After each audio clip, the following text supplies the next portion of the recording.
How did I become codependent? You see, the journey to codependency isn't something most of us actively choose.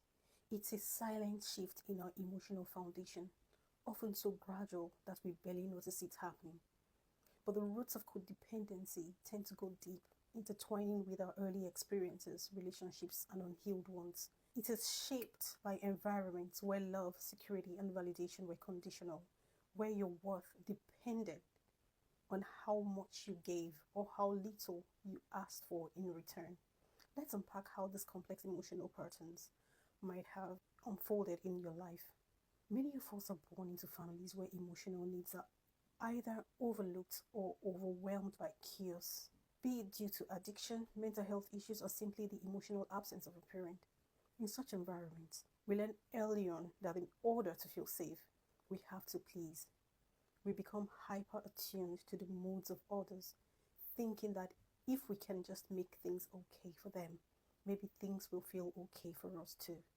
Our boundaries start to blur, and soon our own feelings and desires become secondary to those of the people around us. The seeds of codependency are often sown in childhood, where we internalize the belief that our value comes from being needed, not from being whole. So as you grow up, this need to be needed becomes the core of your relationships. You are drawn to people who mirror what feels familiar, people who need fixing, saving, or constant emotional support. And while this looks like caring on the outside, it's really a form of control, a way of managing others so that you feel secure. You think that if I just make them happy, they'll love me. If I can keep them from falling apart, I won't be abandoned. It's a dangerous cycle because the more you give, the less you get back. Your sense of worth becomes tangled up in how much you can do for others. You start to believe that your needs don't matter, or worse, that you don't have any needs.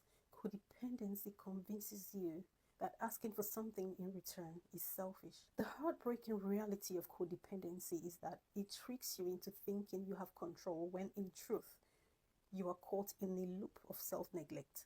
You pour your energy into others, hoping to manage their chaos, but all the while, you are avoiding your own.